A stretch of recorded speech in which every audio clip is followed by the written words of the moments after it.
watching CBS 8 Mornings at 6. Thank you so much for making CBS 8 Mornings part of your day here. 6 a.m. on a Thursday. I'm Eric Connor. And I'm Netta Iranpour. I know for a lot of people with school back, the routine is so important Right. to get into the rhythm of that. What time to wake up, get dressed, all the things. Obviously, the weather plays a huge role in that, your choices for the day. So let's check in on that. Yeah, time to get back into that rhythm here. Yeah. That's right. You got to kind of plan out the outfits for the whole week, right? Be ready for it. But lay them out the night before if you can. Yeah, I mean, you got to be prepared. You got to stay in tune to the forecast. This week has been a little bit different for us. We started off the week much warmer than normal. It was on the heels of a heat wave that lasted through the weekend and even in some cases out east into the beginning of this week. Now we've seen those temperatures slide into the cooler than normal range. We've lost all of our heat-related alerts, 70s out by the coast, 80s inland. Over the next couple days, we'll enjoy this more mild stretch with a good amount of gray out there, a lot of overcast skies. Coming up, we'll talk about a warming trend that we will see, though, as we go into next week. I want to send things over in the meantime to Vanessa Paz, checking in on traffic this morning. Hey, Evan, and good morning. Happy Friday Eve to everyone tuning in. The sun finally starting to light up the sky, highlighting our freeways, major freeways. 805, this is your drive passing Home Avenue, making your way towards that 15 connector. Pretty quiet. Coming at your screen is that southbound drive, right side northbound, right at the 5 at Genesee. Zooming on into the North County, no major issues nor delays. In fact, I'm not looking at any crashes on the CAD. Always happy to report that. Average speeds anywhere between 65, 75 miles per hour. A little bit of slowing as you approach the 94 in from Chula Vista, but it won't set you back by much when it comes to the overall drive time. Speaking of drive times, we'll talk more about that in about 5 to 7 minutes or so. Netta and Eric, back to you. All right, Vanessa, thank you so much. Governor Gavin Newsome preparing to make a major announcement this morning. It's in response to what his office is calling, quote, President Trump's failure to call off the attempts to rig Texas's congressional maps. CBS 8's Regina Yarita live downtown now with reaction to the governor's actions, and he's going to be making an announcement in a couple of hours here. That's correct. And it seems like the fight for the control of Congress is intensifying as Republicans and Democrats go head to head to potentially redraw this political map. Now, for some background, California and Texas, they're considering redistricting moves that could flip multiple seats in Washington. Texas Governor Greg Abbott is pushing to redraw the state's congressional map to pick up 5 Republican seats ahead of next year's election. Texas has not been able to hold a vote on the plan because more than 50 Democratic lawmakers left the state, preventing a quorum. Now, Democrats in other states, including California, are considering their own political map changes to counter Republican efforts. Governor Gavin Newsome says he's preparing to redraw California's map, potentially flipping 5 Republican seats. That could possibly include the district seat of East County congressmen. Now, in order to move this forward, Newsome and other Democratic leaders need to hold a special election to ask voters to temporarily give California lawmakers the power to redraw district lines, which is where today's special meeting comes into play. We spoke with Republican Assembly member Carl DeMaio, who recently sent a letter asking for a legal opinion on whether the governor's actions violate the Constitution. Governor and the legislature don't have the legal authority to call a special election and don't have the legal authority to be crafting these maps. And so Governor Gavin Newsome's presser will be starting at 11:30 this morning in Los Angeles. We'll be keeping a close eye and, of course, providing more details on what he announces today. I'm Regina Yarita, CBS 8. Gina, thank you. This morning we are learning a teacher at St. Augustine High School in North Park was arrested this week. This teacher is now facing federal child pornography charges. CBS 8's Chris Groh live outside of the school now to tell us about this investigation. What was discovered, Chris? Yeah, a lot of disturbing details. Ryan Segura, again, the name of the teacher employed here at St. Augustine High School, placed on administrative leave at this time, pending the results of this now what will be a criminal trial likely after this investigation.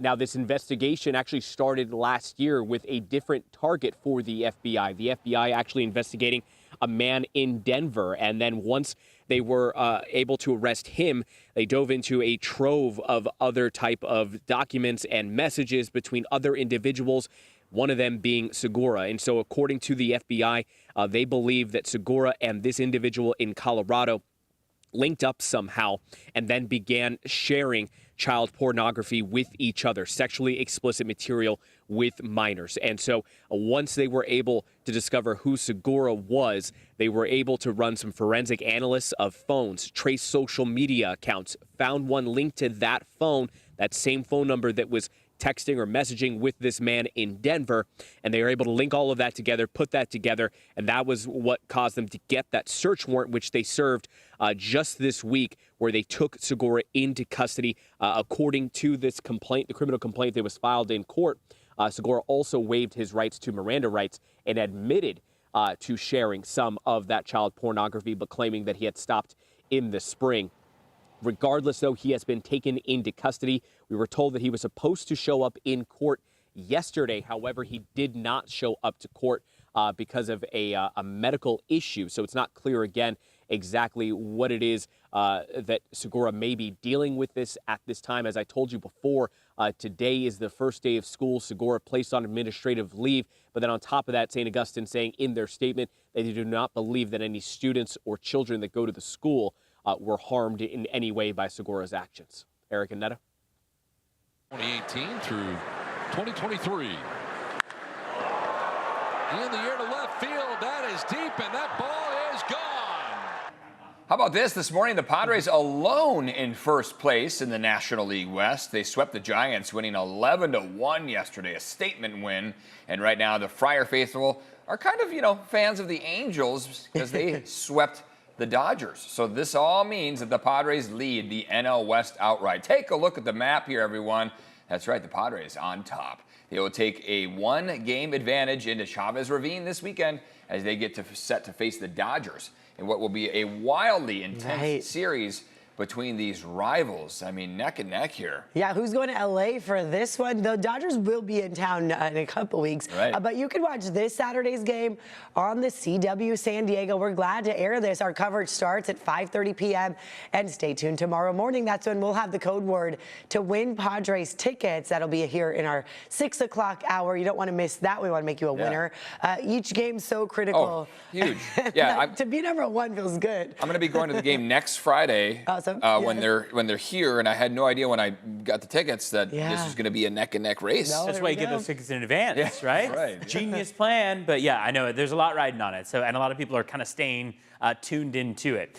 Take a look at what's going on outside. I just want to show you Otay Mountain again, even though we talked about it a little earlier, because it's beautiful. I mean, I feel like we could just stare at this all day, but it also helps to kind of paint the picture of what we're working with outside right now. Sunrise right around now, it's 6:07. We're 5 minutes away. That's 6:12 sunrise.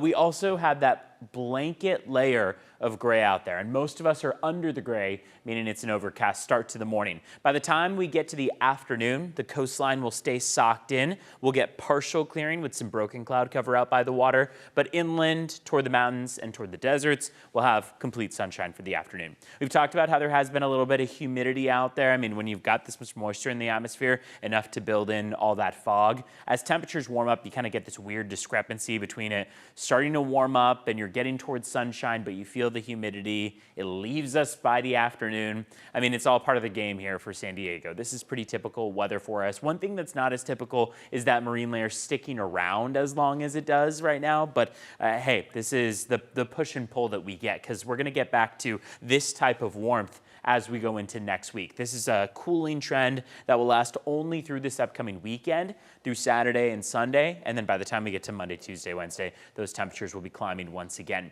Forecast highs in Santee and El Cajon, 85 degrees, 79, back in the upper 70s. How about that for La Mesa? Mira Mesa, 79. San Ysidro, 75 this afternoon. So many more 70s today than the 80s and 90s that we were seeing just a couple days ago. 79 in Vista, 82 in RB, 83 in Poway. And like we've talked about, it's the first day of school for many, so enjoy that first day. 60s to start off the morning under overcast skies, and then sunshine by the afternoon with more 70s and 80s out there. Vanessa is checking in on how traffic is for that morning first day of school commute. Hey, Evan, and everyone else tuning in, good morning to you. Hope you have that cup of coffee or maybe tea in hand to wake you up.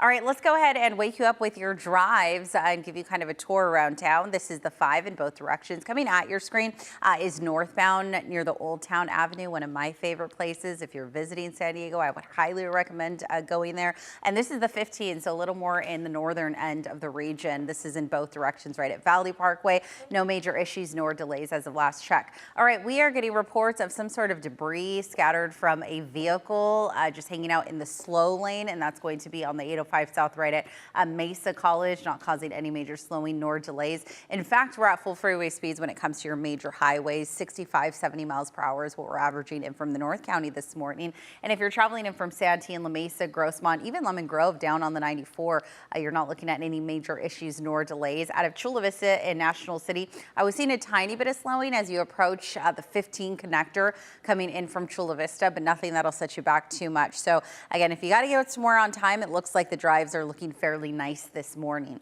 805 in the 5, we're averaging about 10 to 15 minutes or so. And if you're traveling towards the Coronado Island, full span of the bridge at last check under 5 minutes. All right, it is 6:10. Let's go ahead and take a look at your border wait time. So far, so good. 15 minutes right now to get you inbound from Otay Mesa Port of Entry. This is my gift to you guys. Thursday morning, these are what the border wait times look like. Close to 30 as well coming in from San Ysidro's Port of Entry.